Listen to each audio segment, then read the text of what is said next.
Hey everyone, it's Angie. Today we are going to be making a special box today. I love this box. I hope that you like it as much as I do. It's really not hard to make. It looks very detailed, but this is what I'm sharing. Look at how cute that is. I love this box, how it turned out. I actually saw a picture of a box that looks similar to this. It was a lot larger, but I made one. Let me tell you how big this one is. This one is 2.5 by 2.5, and then this top part is about it's 2.5 as well. This is 2.5, but you can fill candy or a small gift all the way up to the top here. I'm not going to open it because my bow's so cute. And you know how I am with bows. I put a little tag. It says "'Tis the season," but it opens from here. I have a magnet on here because I think these are going to be for my sisters this year. So I'm going to show you how it opens, but it's really not difficult. So I'm going to take you step by step, and we are going to make this little Christmas tote. I'm going to call it a Christmas tote because that's what it looks like to me. So anyway, let's go ahead and get started because we need to get going on this one. All right, so I am going to we're going to do the sentiment. I'm going to stamp that really quick. Let me show you what I'm using for this, though, before I do that, because I'm using the sentiment from the pine tree trimmings. I'm using this "'Tis the Season." I thought that was really cute. I'm using the branching out dies, and these are fabulous. I love these dies. Look at these dies. And then it also comes with all these right here. And I already cut the pieces out. There's a pine cone, and some berries. And we are using the stylish shapes for the handle. I'll keep that out because that's what we're using. And I am using the second largest on this one, and then the third largest for this. And we'll just set that one aside, and we'll stamp our sentiment. I am starting to feel better, y'all. I still have it. I don't know. It's a long story, but yeah, doctors don't like to give, doctors don't like to give antibiotics anymore, at least mine do not. And so she gave me steroids at first. They did nothing for me. I still had a severe cough. I could not stop coughing. I was up at night, and it was just a big disaster. And she told me if it didn't help that she would give me the antibiotics. And so I finally called 2 days ago and got some antibiotics. And second day, I'm already starting to feel better. I get these pretty often. I have really bad allergies this time of year because ragweed is one of my triggers. And yeah, it's ragweed season. All right, so this is what I did. I just made my own little tag. I'm going to put a little punch a hole here, and we're going to string that through the ribbon later. So what you'll need for this is 10.5 by 8.5, and we are going to go ahead and score this. But you also need to mat. I did 4 pieces. These are 2 3/8 by 2 3/8, and these two are 2 3/8 by 2 3/8. They're from 2 different designer series paper packs. So one is from the Traditions of Christmas, this one, which you know I've used a ton. And then this one is from Elegant Pine Snowflakes, and I've used this already too. I love this, and this is the pattern I use. Okay, so let's score. It's not hard to do, y'all. Anybody can do this box. And I'm going to use my wax paper because I forgot to do that. And for those of you who don't know, it helps your stylus glide along the cardstock easier. So it helps a lot. So on the 10.5, you're going to score it at 1/2, 3, 5.5, and 8.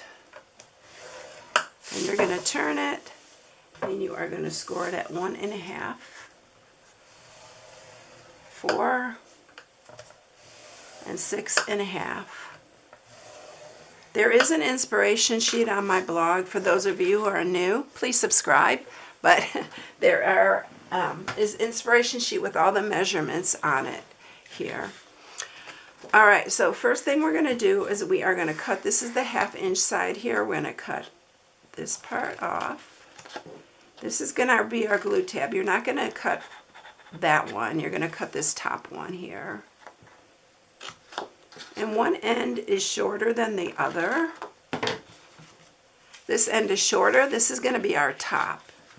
So I'm going to cut down on all of these. And I'm going to cut a little bit off each one of these. This is the bottom part.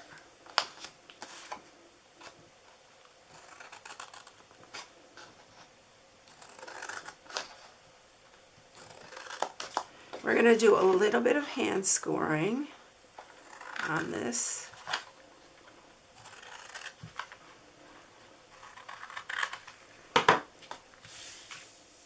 Okay, so what we're going to do, let's cut the top part first. So you're going to cut down on these as well.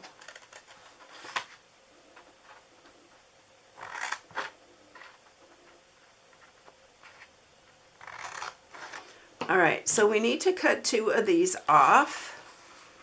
And we are going to cut this one off here.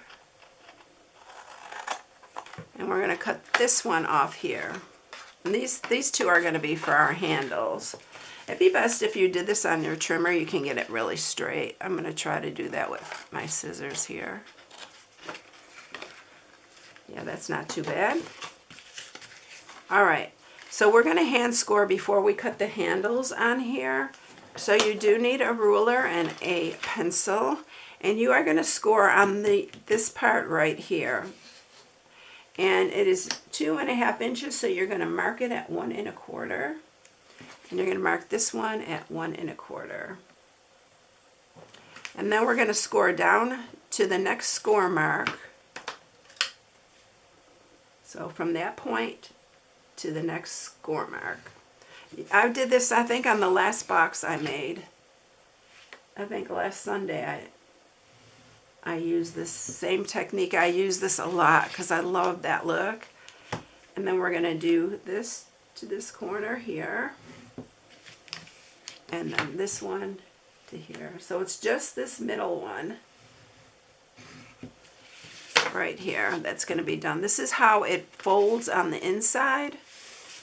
And then we're going to do our handle. I'll probably bring the cut and emboss over here so I can show you exactly how to do this.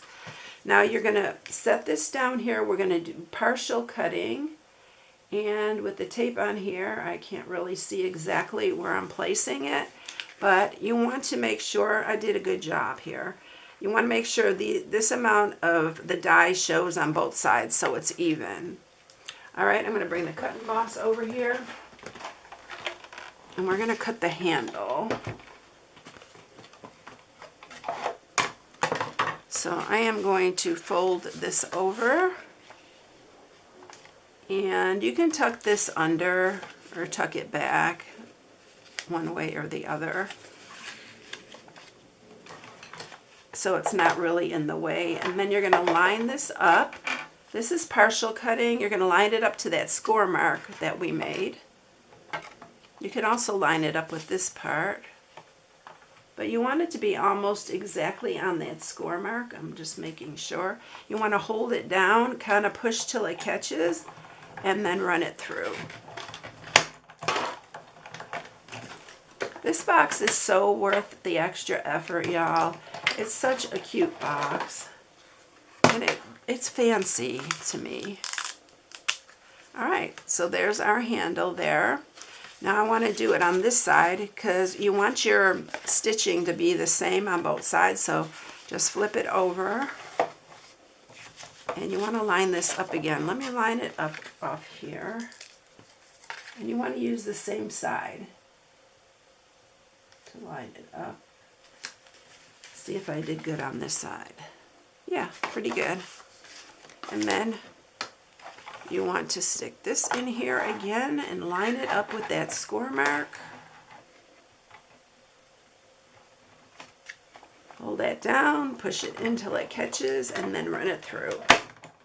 This makes your handles nice and even and everything. All right, let's move this all out of the way. All right, let's remove this one. And yeah, we got good handles there. All right, so we are not going to need both of those little flaps. So let's see, which one do I want? You can pick your favorite side. And I'm going to cut this part off right here. You only need one of those. So leave one on and just cut one off. Didn't get that straight.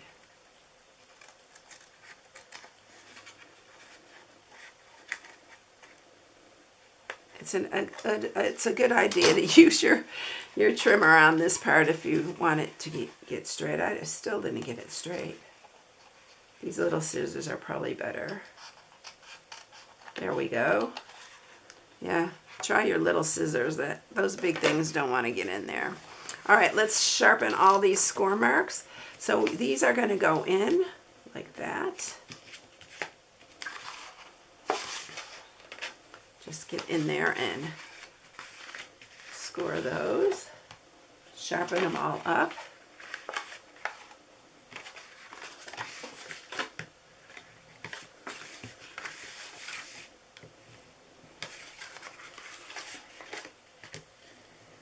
You can make these a head too.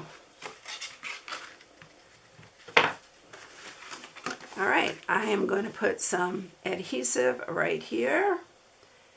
And let's see if this Seal Plus works for me again. It's been kind of behaving lately, but we'll see what it does today. Nope, it wants to tear, so I'm going to add a little bit of glue at the top here where the other adhesive didn't work. Fold this down. I like to line it up better than just to fold it down. Sometimes it doesn't fold really good. Make sure all your score marks are lining up on the sides. And then this is my front, so I'm going to put adhesive. So I'm going to put adhesive on the bottom here. We'll do both sides just to make sure. Let's see, that's my front, so this one needs to go back.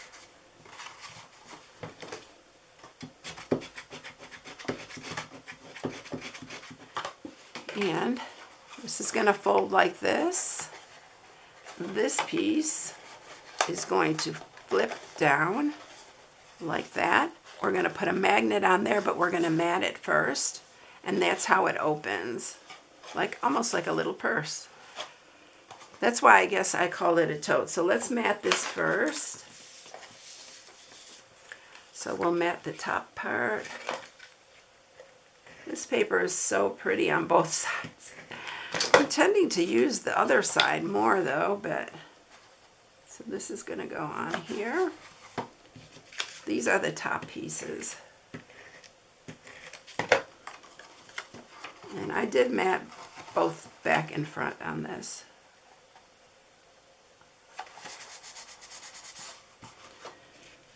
And then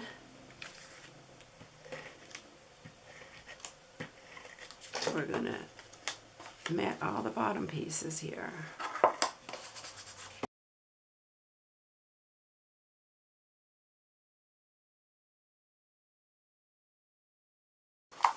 Okay, isn't that pretty? I love this paper. So pretty. All right, so we're going to get our magnets. And you need a plus and a minus. These are linked in the description. I always have someone asking. So they are linked in the description below the video. You need to click on where it says more and click on that, and you can get all the details, the supply list and all that. All right, so we're going to put this one on. Let's take the backings off. Sometimes I add glue to these backings to make sure that they stay on.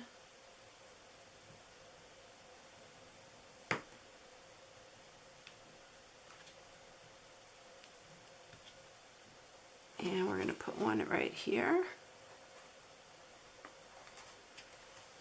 And then we're going to do this one. I don't think it matters which one you do, the plus or minus at the top. I always tend to do the plus on the top. But then you're going to fold that down, press that down really good. And it should stick, and I open it always and press it again. But look how nice it clicks with the magnet. You can use Velcro dots too. Those are also in the description. So let's grab our sentiment here and our ribbon. I love this ribbon too, y'all. It's so pretty. Look at it. It's got the lighter green on this side. This is shaded spruce and soft seafoam. And it is called the bordered ribbon. So I'm going to wrap this around here and just tie it. I want plenty here so that I can tie a really pretty bow. Make sure I have enough.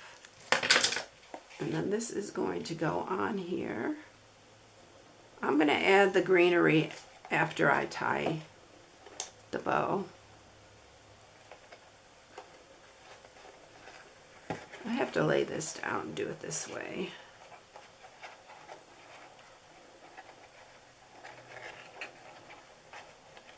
And it's really pretty. It ties really, really well too. And let's just get it even now.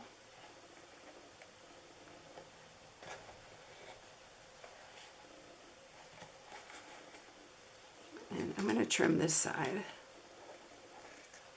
I did pretty good on measuring that, so I don't waste too much. I'll trim this a little bit.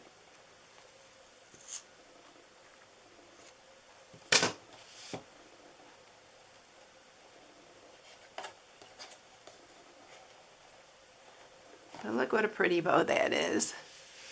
This tie is really, really nice, and it's really silky. All right, let's go ahead and grab our little greenery pieces here.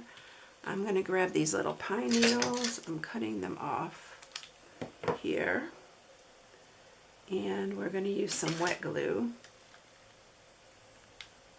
I'm adding everything to the tag, y'all, so that you just have to untie the ribbon. I need to cut that shorter. Still got glue on there. Because it would make it so much easier if they just untie the bow and then open it up. All right, and then we're going to do some berries.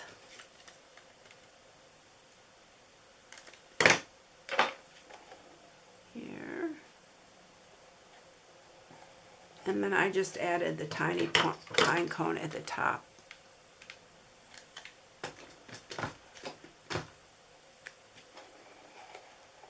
Right there. And that is it, y'all. But look how cute. I love this little greenery and stuff. It's so pretty. I have 2 bundles that have greenery and I love it. So that is it, everyone. Here is the other one. Yeah, it's really fun to do. It's really easy, y'all. You don't have to worry. Just give it a shot. I think that you'll really like it. I hope you all have a blessed day. If you need any supplies, you can shop on my blog at stampingwithamore.com. Thank you so much. The inspiration sheet is also there. You can download and print it. Have a blessed one, everyone. Catch you in the next one. See you later. Bye.